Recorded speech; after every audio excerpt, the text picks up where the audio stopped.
2 Chroniques 1, à partir du verset 7 au verset 12.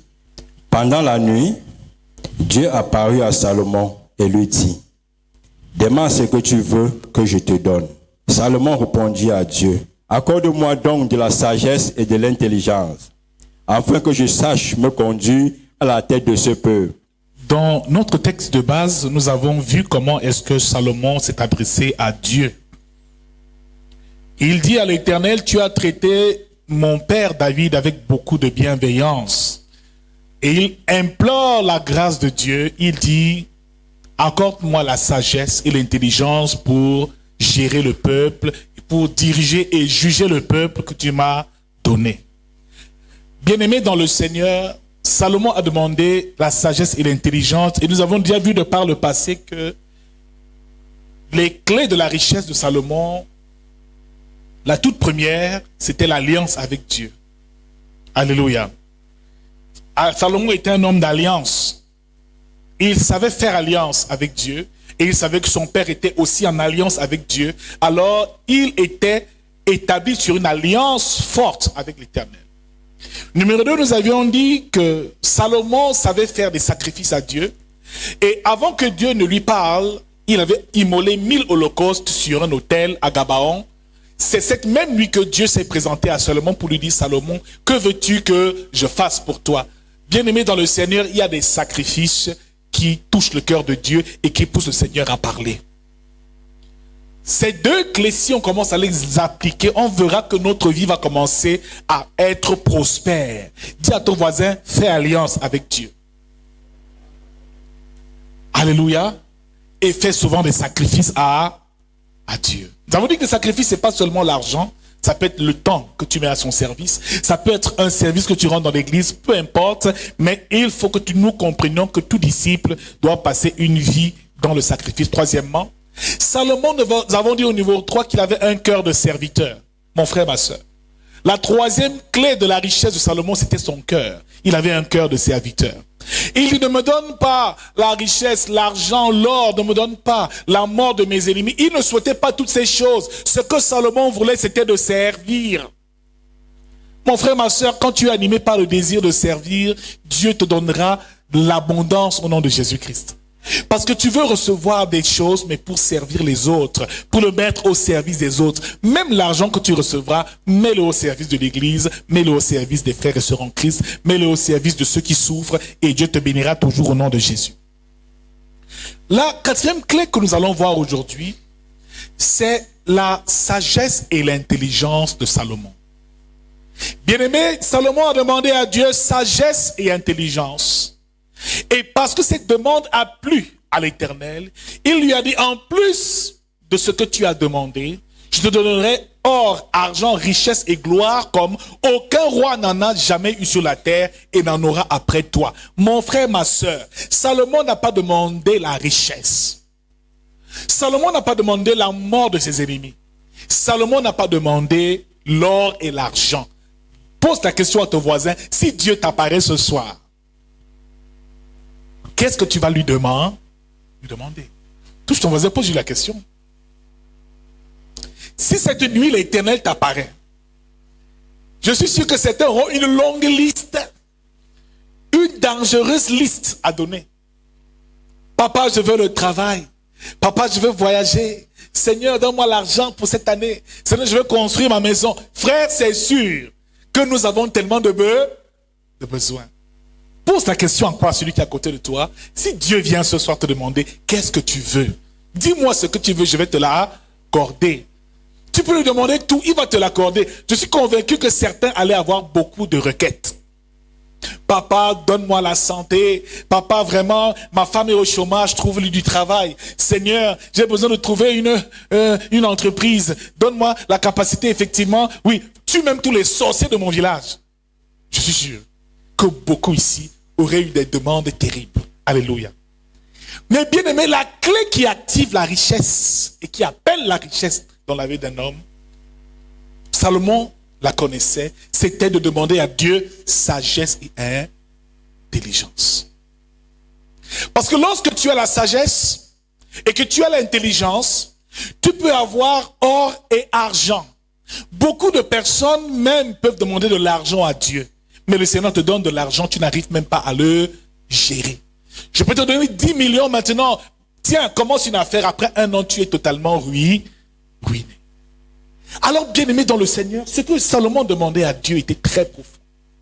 Et tout chrétien doit réaliser une chose. C'est que s'il veut être riche, qu'il ne passe pas le temps à demander des choses matérielles à Dieu. Si tu veux être prospère, ne demande pas l'argent au Seigneur. C'est une prière des personnes qui n'ont pas la connaissance de Dieu. Parce qu'il dit encore, ne vous inquiétez pas, ne dites pas que mangerons-nous, que boirons-nous, car ces choses, ce sont les païens qui les recherchent. La nourriture, le vêtement, les choses matérielles. Un homme spirituel ne cherche pas ces choses. Il cherche premièrement le royaume et la justice de Dieu, et c'est ce que Salomon était en train de faire. Il cherchait simplement des moyens de plaire à Dieu et de faire sa volonté. Seigneur, si tu as des besoins et tu as besoin que l'abondance et la richesse te localisent, demande au Seigneur la sagesse et l'intelligence pour accomplir la tâche que Dieu t'aura attribuée. Seigneur, si je suis intercesseur, donne-moi la sagesse pour bien intercéder et l'intelligence aussi. Seigneur, si je suis un prédicateur, donne-moi la sagesse et l'intelligence pour bien prêcher l'évangile afin que chaque parole que j'enseigne puisse toucher le cœur de ton peuple. Dieu va se réjouir et il va te bénir parce que ton désir n'est pas l'argent et l'or comme les païens, mais ton désir est de servir. Bien-aimé, la sagesse et l'intelligence sont précieuses pour notre réussite. Et laissez-moi vous dire une chose, tout échec, tout blocage, toute limitation réside dans ce qu'on appelle le manque de sagesse. Parce que bien aimé, quand on a la sagesse, on peut conserver la bénédiction que l'Éternel met dans nos mains. Tout ce qu'on finit par perdre, c'est ce dont on n'a pas eu la sagesse de gérer. Ce qu'on n'arrive pas à gérer. Donc bien aimé, faisons bien attention. La sagesse est importante et capitale. Bien-aimé, il lui a donné sagesse et intelligence parce que l'intelligence va avec la sagesse. Alléluia. Donc Salomon faisait preuve d'une grande intelligence, mais aussi d'une forte sagesse. Dans le livre de 1 Roi chapitre 4 que nous avons lu ici, la Bible déclare que sa sagesse surpassait même ceux des princes égyptiens, de tous les rois des différentes contrées, qu'ils venaient tous se prosterner afin d'admirer ce que Dieu faisait au travers de Salomon. Bien aimé, certains apportaient des offrandes et de l'or, des trésors aux pieds de Salomon, seulement à cause de ce qui sortait de sa bouche. Ma prière ce soir, c'est que Dieu te donne la sagesse. Afin qu'au travers de cette sagesse, des hommes et des femmes se prosternent et viennent bénir le don de Dieu que tu es. Salomon n'a rien demandé d'autre. Mais seulement parce qu'il avait la sagesse, il savait que la richesse allait l'accompagner. Parce qu'il avait la sagesse, il savait que la gloire aussi allait l'accompagner. Parce que la sagesse attire la richesse, la sagesse attire la gloire. Salomon était célèbre et avait une vie glorieuse, mon frère. Au point où il a prononcé 3000 sentences. Bien aimé, il jugeait les affaires du peuple avec droiture, exactitude, selon la pensée de Dieu. Il composait des cantiques, des psaumes, des hymnes. La Bible va plus loin dans 1 Roi chapitre 4, verset 33. 1 Roi 4, verset 33. Il a parlé sur les arbres. Salomon a parlé sur les arbres.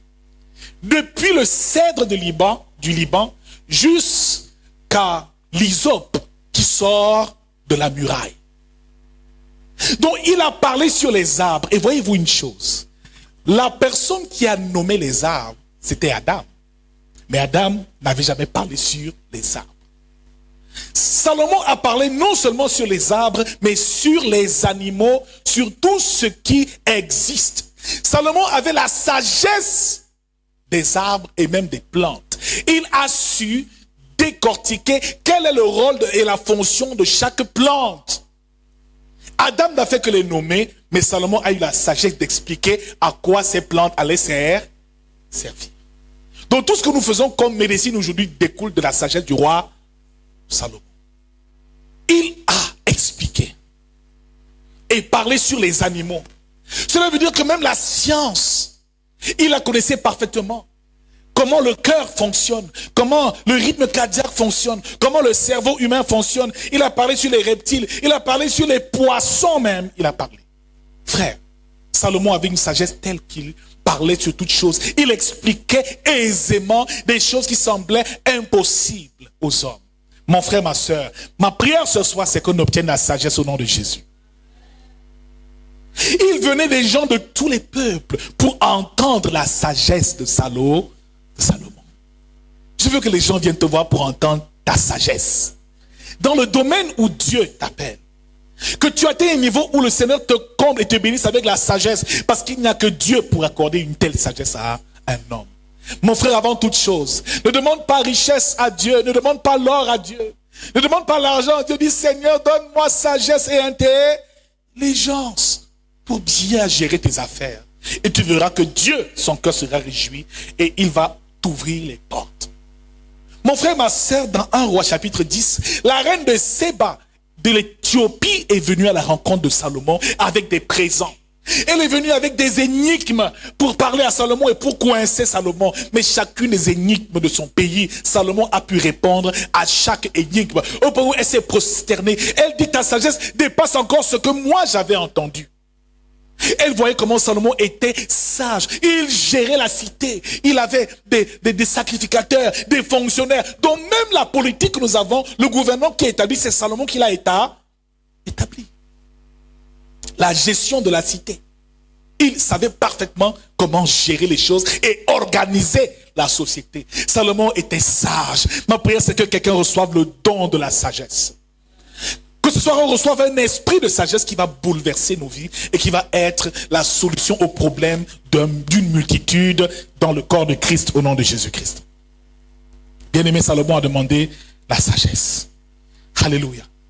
Alors la reine de Séba s'est prosternée elle aussi. Elle a dit, je reconnais que tu es un roi sage.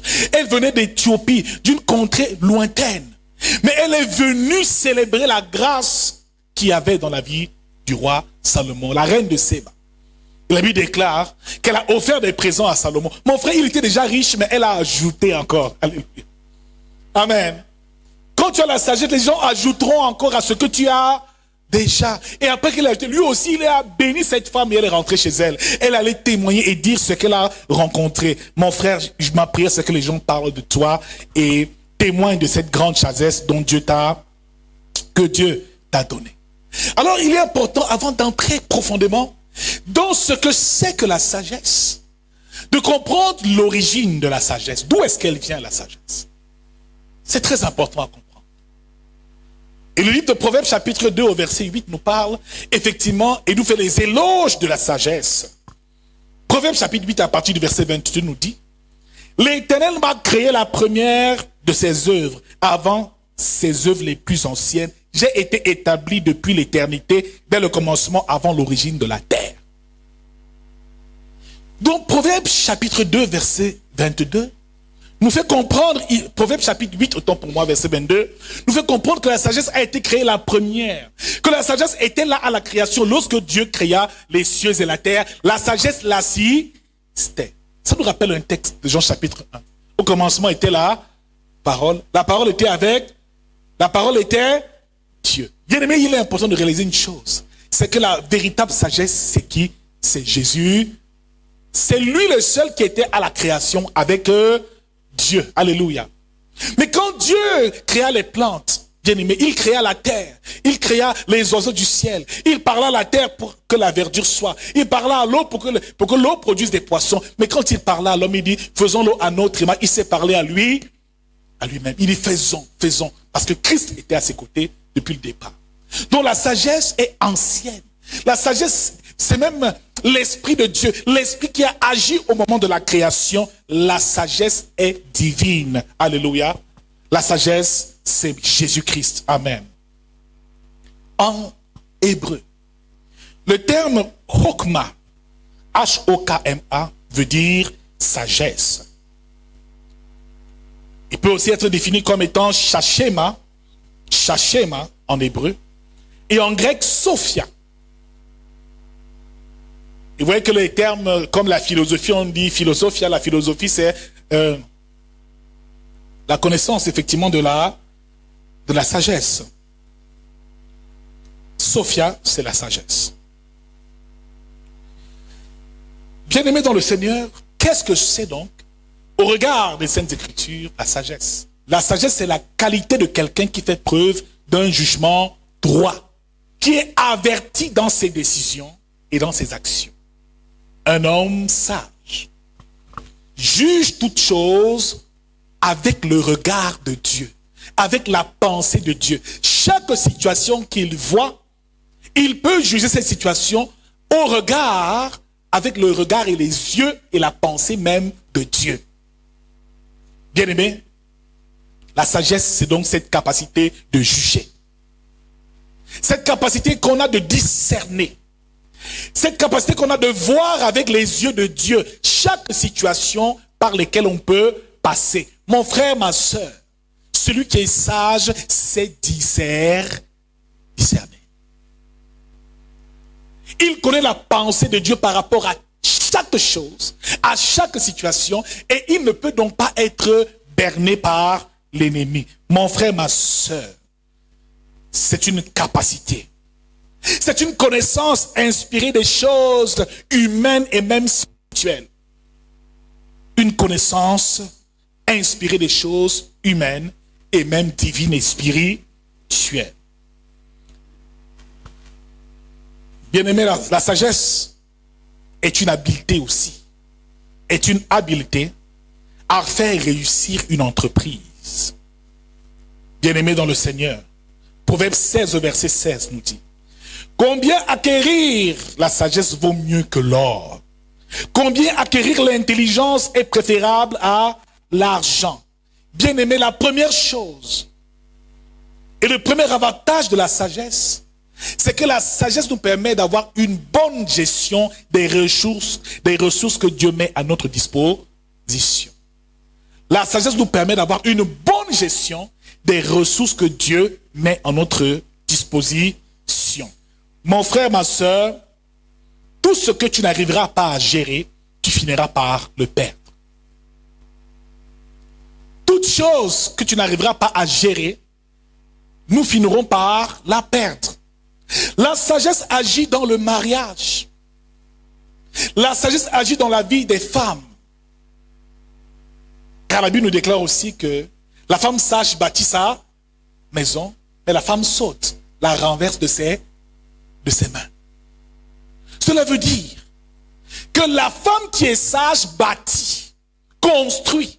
C'est donc la sagesse qui construit et qui bâtit la vie des hommes.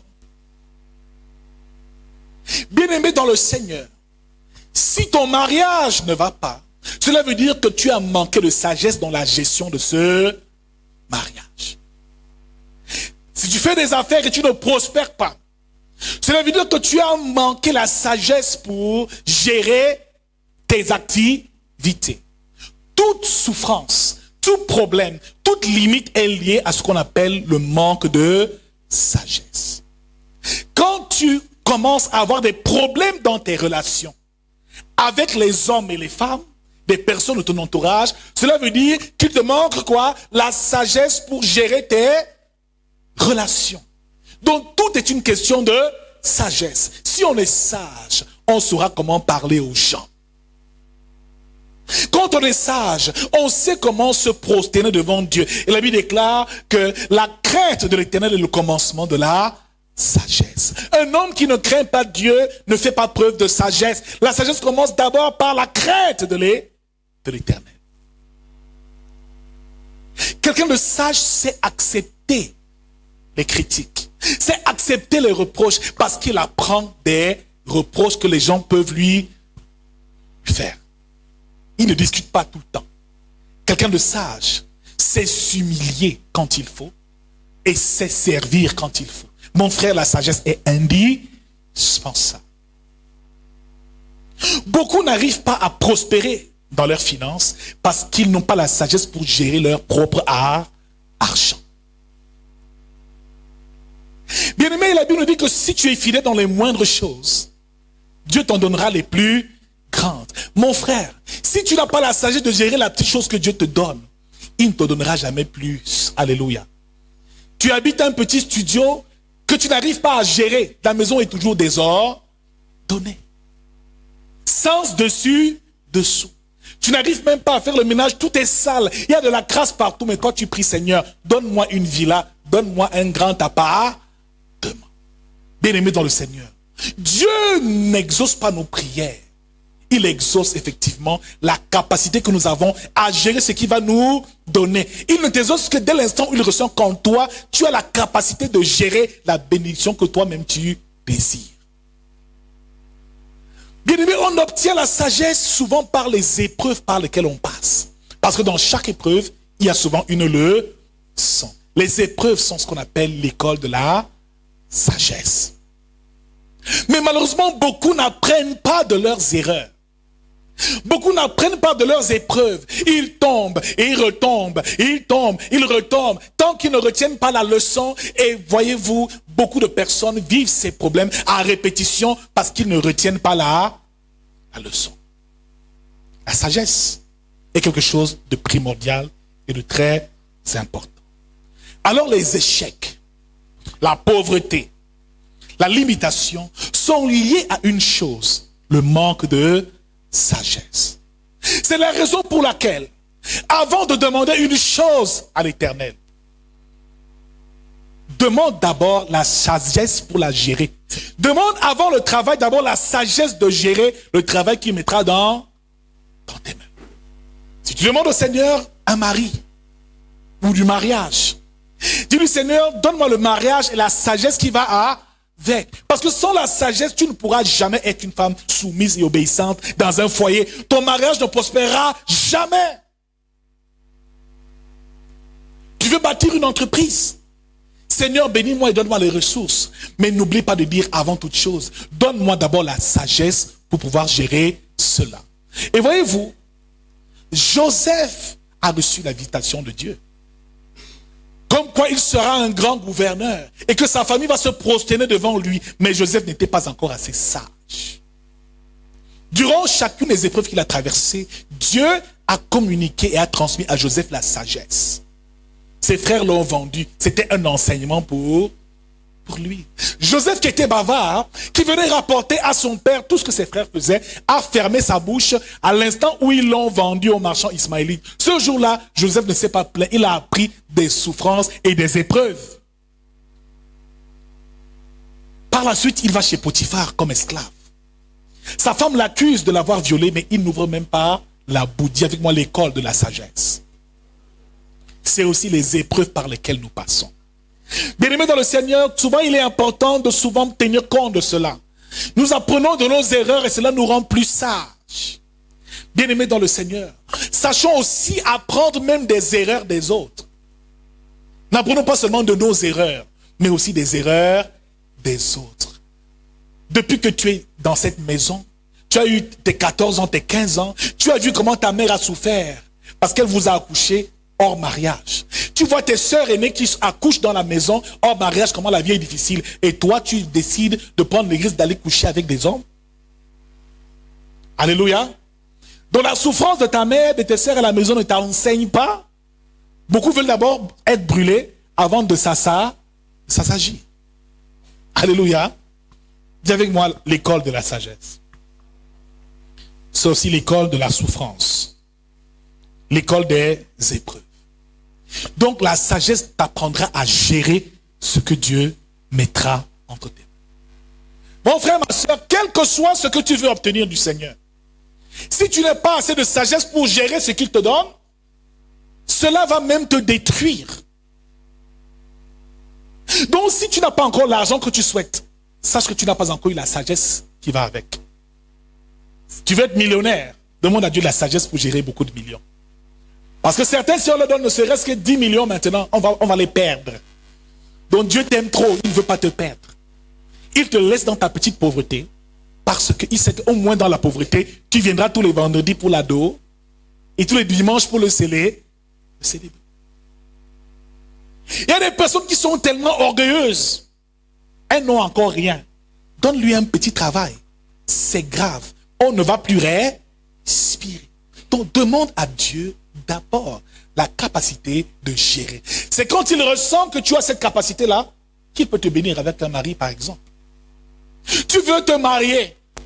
Donne-moi un mari. Mais la sœur est insoumise. Elle ne respecte même pas ses propres parents. Alléluia. Mado va faire le marché. Oh, laissez-moi tranquille, moi, je n'ai pas de temps. Ah. Frère, aussi longtemps que tu n'apprendras pas d'abord ce que c'est qu'être une bonne épouse, ton mariage sera fermé parce que si Dieu te bénit, tu vas faire souffrir quelqu'un. Alléluia. Donc frère, souvent nous passons des temps où nous sommes limités dans certains domaines. Mais Dieu ne nous élève pas parce qu'il se rend compte qu'on n'est pas encore prêt. Ma soeur, dès cet instant, si tu veux te marier, apprends à te soumettre à un homme. Réalise que tu dois te soumettre à ton mari. Que tu dois tenir ton foyer, faire le ménage chez toi. Il y a des femmes, c'est une souffrance de faire le ménage dans leur maison. Alléluia. Fais seulement un tour dans la maison familiale, tu ouvres sa porte, c'est les habits qui te renversent dehors.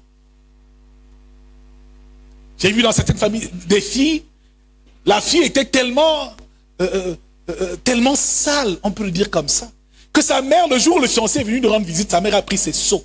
Les seaux qui ont fait 6 mois dans sa douche avec les sous-vêtements. Elle a posé son seau au salon, tout le monde a des tas. Que regardez les sous-vêtements de celle que tu dis que tu veux épouser.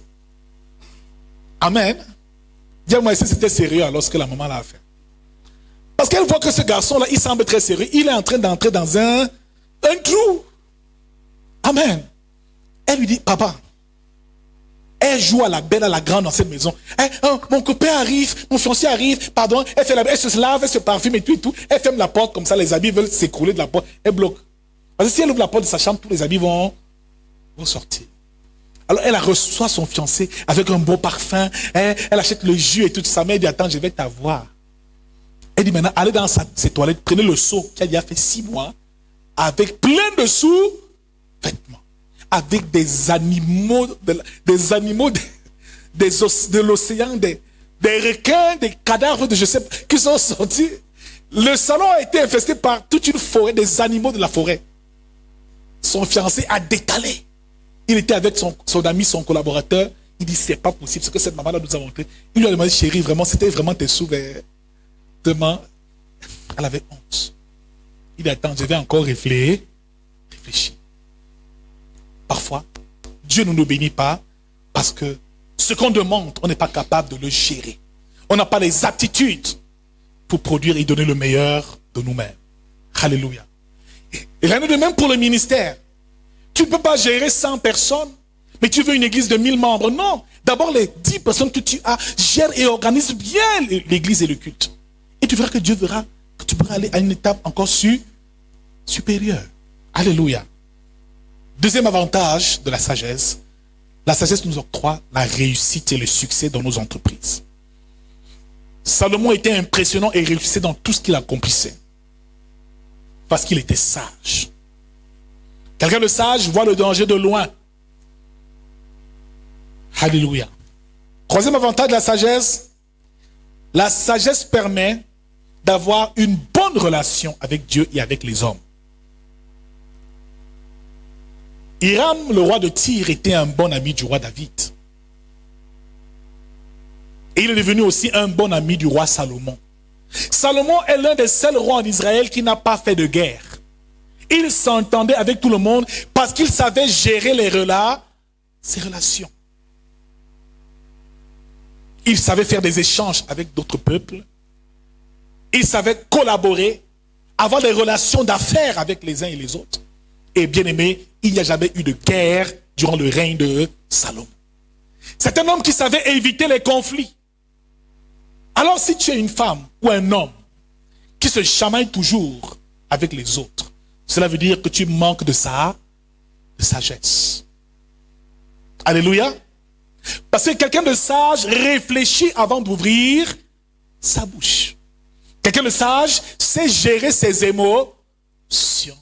quelqu'un de sage fait preuve de modération, de tempérance en toutes circonstances. C'est quelqu'un qui ne panique pas, qui ne s'agite pas face aux situations parfois que l'ennemi présente. Dis à ton voisin, apprends à être sage. Soupire après la sagesse. Alléluia. Soupire après la sagesse. Bien-aimé, l'intelligence, c'est la capacité que Dieu donne à l'homme, à l'esprit humain de raisonner, de comprendre, d'analyser, de penser. L'intelligence est un peu différente de la sagesse. Parce que dans Genèse chapitre 2, verset 15, la Bible nous dit clairement que Dieu plaça l'homme au jardin pour le cultiver et le garder. Bien-aimé, dans ces deux actes-là, il faut manifester deux qualités. La première, c'est l'intelligence. L'intelligence pour travailler efficacement, mais aussi la sagesse pour garder. Cela veut dire gérer ce qu'il aura reçu. Alléluia. Donc l'intelligence te permet d'acquérir les choses. L'intelligence te permet d'acquérir les choses, de bien les analyser, attire les ressources vers toi. Mais la sagesse te permet de gérer ces ressources. Beaucoup ont des opportunités, mais n'arrivent pas à les garder. L'intelligence te permet de saisir les opportunités. Mais la sagesse te permet de garder ces opportunités. Mon frère, tu peux aller évangéliser, amener les gens à l'église. Tu as fait preuve de beaucoup d'intelligence, de stratégie pour cela. Mais maintenant, pour garder une âme, il faut toute autre chose. Il faut la sagesse de Dieu qui travaille. Alléluia. Tu peux me mettre intelligente. Hein? Faire ton beau mascara, mettre tes beaux cheveux, les lisser, arranger le teint, mettre les petits. Hein? C'est de l'intelligence. Les femmes font preuve d'intelligence quand elles font leur beauté, leur toilette. Alléluia. Elles sont intelligentes dans le nyanga. Elle va te mettre les brésiliens. Bien aimé, j'ai même vu qu'il y a une nouvelle technique maintenant. Les tresses qu'on colle. Ça va dépasser. Donc, elle est tressée. Tu crois qu'elle a les vrais nattes, mais au contraire, elle a collé un chapeau sur la tête. Il y a vraiment l'intelligence de la femme. Ça peut arrêter un homme. L'homme t'épouse. Amen. Mais pour garder cet homme chez toi, il faut plus que tes mèches brésiliennes. Il faut maintenant de la sagesse. Et c'est là où la sagesse importe. La sagesse permet de maintenir, de pérenniser ce qu'on obtient de l'éternel. Avec la sagesse, tu auras une entreprise et tu auras encore une deuxième entreprise. Après un an, une troisième entreprise. Tu vas ouvrir des sociétés, des multiples. C'est la sagesse qui te permet de développer ce que Dieu est entre tes mains. Alors on a besoin de la sagesse, de l'intelligence pour réfléchir, avoir l'inspiration, les idées novatrices. Bien aimé dans le Seigneur, Mark Zuckerberg qui crée Facebook a eu simplement une idée. Combien ont des bonnes idées, mais n'arrivent pas à les faire perdurer dans le temps? Frère, l'idée seule ne suffit pas. Après avoir eu l'idée, il faut concevoir la chose. L'intelligence te permettra de concevoir les choses, mais la sagesse te permettra de les faire prospérer, de les pérenniser et de développer ce que tu auras reçu. Mon frère, quand tu as l'intelligence, une bonne intuition, une bonne vision, et quand tu as la sagesse qui te permet de gérer et de faire asseoir ce que tu as reçu, frère, même si on te met au désert, en un mois, tu vas avoir de l'argent. Alléluia. Tu sauras comment produire de l'argent. Parce que tu connais le processus. Dis à ton voisin, reçois l'intelligence aussi. Dans Exode 31, au verset 3, Dieu a rempli de sagesse et d'intelligence et de science Bétzalel et Oliab pour inventer et exécuter toutes sortes d'ouvrages pour la perfection du tabernacle. Bien-aimé dans le Seigneur, l'intelligence est importante pour concevoir les choses, nous l'avons dit aujourd'hui. Et aussi, cette intelligence nous permet de nous organiser. Donc, le premier bénéfice de l'intelligence, c'est l'organisation. Quelqu'un qui est intelligent et il connaît mettre en place des stratégies pour que les choses marchent. Bien aimé, il faut être intelligent même dans la gestion de ton argent. avoir un programme, un planning. Aujourd'hui, j'ai eu 20 000 pour la semaine. Je vais préparer ceci en cela. Il faut toujours avoir bien organiser ses ressources. Et quand tu organises bien tes ressources, forcément, Dieu le voit et cela te permet davantage d'en avoir. Alléluia. Avantage de l'intelligence, premièrement, on a dit l'organisation. Sois organisé. Deuxièmement, la réflexion. Parce que celui qui est intelligent réfléchit, pense, a de nouvelles idées, des idées novatrices. Frère, Dieu n'a pas créé l'avion au jardin d'Éden. Il n'a pas créé la voiture au jardin d'Éden. C'est l'homme, le fruit de son intelligence. Quelqu'un nous rappelle qu'il y a une intelligence selon le monde, on le verra bientôt. Une intelligence selon Dieu. Il y a une sagesse selon le monde et il y a une sagesse d'en haut. Il faut faire la différence entre les deux sagesses et les deux intelligences. Alors, l'intelligence te permet d'avoir l'imagination aussi et la création. Celui qui est intelligent imagine et crée des choses. Pourquoi est-ce qu'un païen crée Facebook et nous chrétiens on n'arrive à rien créer? Dis à ton voisin, il nous manque l'intelligence. Alors la différence entre la sagesse et l'intelligence, on termine bientôt, est simple. C'est que l'intelligence nous permet de résoudre les problèmes et la sagesse nous permet d'éviter les problèmes. L'intelligence nous permet de résoudre efficacement les problèmes, mais la sagesse nous permet non de les résoudre, mais totalement de les éviter. Quand tu as la sagesse, tu n'as pas besoin de crise dans ta vie. Tu sais comment éviter les problèmes, éviter les conflits. Tu es en bon terme avec tout le monde. C'est pour cela, bien aimé, que quelqu'un de sage a beaucoup d'amis. Des gens l'aiment beaucoup. Il a très peu d'ennemis parce qu'il sait comment manager les gens. Comment leur parler. Comment les rallier à sa cause. Si tu es sage, beaucoup de personnes vont investir dans ton projet à cause de la sagesse que tu as. La sagesse a 7 piliers essentiels. 7 piliers essentiels. Proverbe chapitre 9 au verset 1 nous dit, la sagesse bâtit sa maison, elle a taillé ses 7 colonnes. Donc la sagesse a 7 colonnes. Et Salomon, pour obtenir la sagesse, il fallait effectivement, quand il a obtenu la sagesse, cette sagesse avait 7 colonnes et 7 piliers. Le premier pilier de la sagesse, Proverbe 111, à partir du verset 10, la crainte de l'Éternel est le commencement de la sagesse. Le premier pilier de la sagesse, c'est la crainte de l'Éternel. Si tu veux être sage, frère, commence à développer une réelle crainte de l'Éternel. Qui dit crainte de l'Éternel veut dire marcher dans l'obéissance à Dieu. Un homme sage craint Dieu et lui obéit. Tu crains Dieu et tu obéis à Dieu. Tu verras, plus tu marcheras dans la crainte, plus la sagesse va davantage commencer à te visiter. Parce que Salomon craignait l'Éternel. David, son père aussi, avec la crainte de Dieu. À chaque fois que David commettait quelque chose de grave, il allait faire des sacrifices, il allait s'humilier. Quand il a perdu le premier enfant avec Bathsheba, David s'est humilié, a versé de la cendre, a jeûné devant la face de Dieu. Il savait craindre l'Éternel.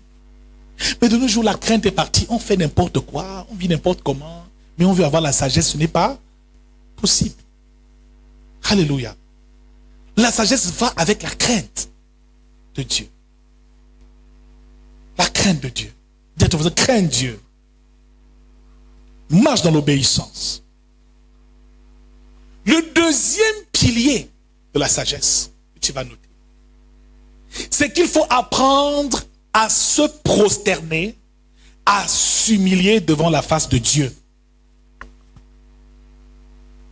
Quelle que soit la gloire dont tu es revêtu. Dans 1 Roi chapitre 3 verset 15.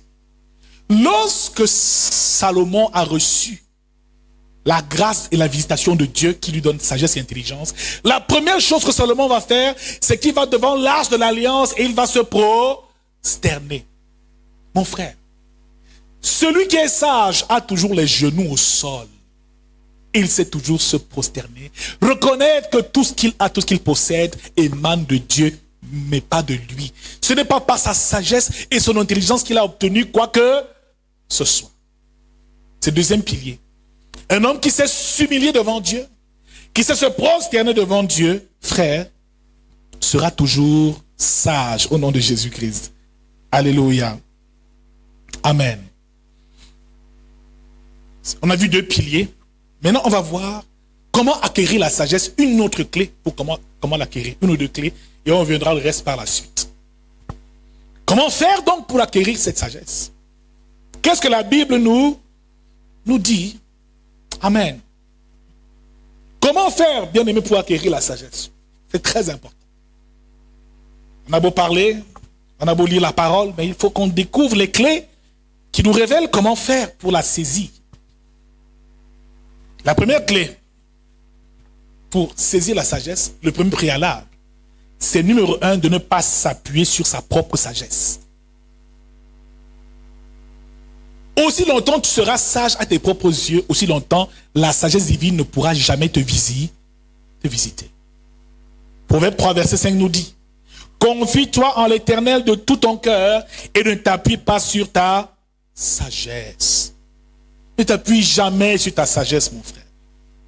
Sache une chose, c'est que dans la présence de Dieu, tu restes comme un enfant. Quelles que soient les années de théologie, de doctorat que tu as, frère, devant Dieu, tu n'es rien. Tu n'as aucune intelligence, aucune sagesse, mais aussi longtemps que tu penseras que tu es sage et intelligent à tes yeux, Dieu ne te donnera jamais la sagesse et l'intelligence. Salomon était déjà roi, il aurait pu dire: Seigneur, moi je suis déjà roi, je sais gérer, je peux me battre, je connais. Non! Quelqu'un de sage ne dit jamais qu'il sait. Quelqu'un de sage ne dit jamais qu'il est accompli dans un domaine de la vie. C'est un signe d'immaturité. Il y a un manque de sagesse. Je connais, je suis accompli, je sais faire telle chose. Frère, les philosophes disaient souvent: je sais une chose, c'est que je ne sais rien. J'ai toujours soif d'apprendre. Quelles que soient mes années d'études, quels que soient mes diplômes et mon poste, dans la présence de Dieu, je veux toujours apprendre. C'est la première chose pour que Dieu te donne sagesse et intelligence. Numéro 2, pour obtenir la sagesse, il faut demander à Dieu. Et Jacques chapitre 1 au verset 5 nous le dit: si quelqu'un manque de sagesse, qu'il la demande à Dieu. Mon frère, ma soeur, beaucoup n'ont pas demandé la sagesse. Et ce soir, notre prière la plus absolue est de dire: Seigneur, accorde-nous sagesse et intelligence. Parce que c'est de là que découlent tous nos problèmes. Si on n'arrive pas à avoir un travail, à garder un travail, c'est qu'il nous a manqué la sagesse et l'intelligence pour garder ce travail. Si on n'arrive pas à investir de l'argent, c'est qu'il nous a manqué sagesse et intelligence pour gérer cet argent que nous avons investi. Si on n'arrive pas à obtenir des services de certaines personnes, c'est qu'il nous manque sagesse et intelligence pour parler à ces personnes-là. Mon frère, la sagesse et l'intelligence sont indispensables pour notre réussite. Parce que quand tu te plains: oh, ma femme fait ceci, ma femme fait cela, en fait, c'est que tu es en train de révéler ton manque d'intelligence, ton ignorance et ton manque de sagesse. Si tu sais comment Dieu procède, tu sauras quoi dire à ta femme pour la ramener dans les meilleurs sentiments. Quelqu'un de sage ne se querelle jamais. Quelqu'un de sage accepte toutes les critiques, les reproches. Il accepte d'être redressé. Et bien ici, quand je vais te dire: ne fais pas ceci, oh papa ne parle plus comme ça, c'est le manque de sagesse. Il faut accepter la réprimande. Il faut accepter d'être recadré quand il le faut. C'est un signe de sagesse. Quand un chrétien commence à bien prendre les reproches qu'on lui fait, c'est un signe que la sagesse est déjà en train de travailler en lui. Un homme sage aime les réprimandes.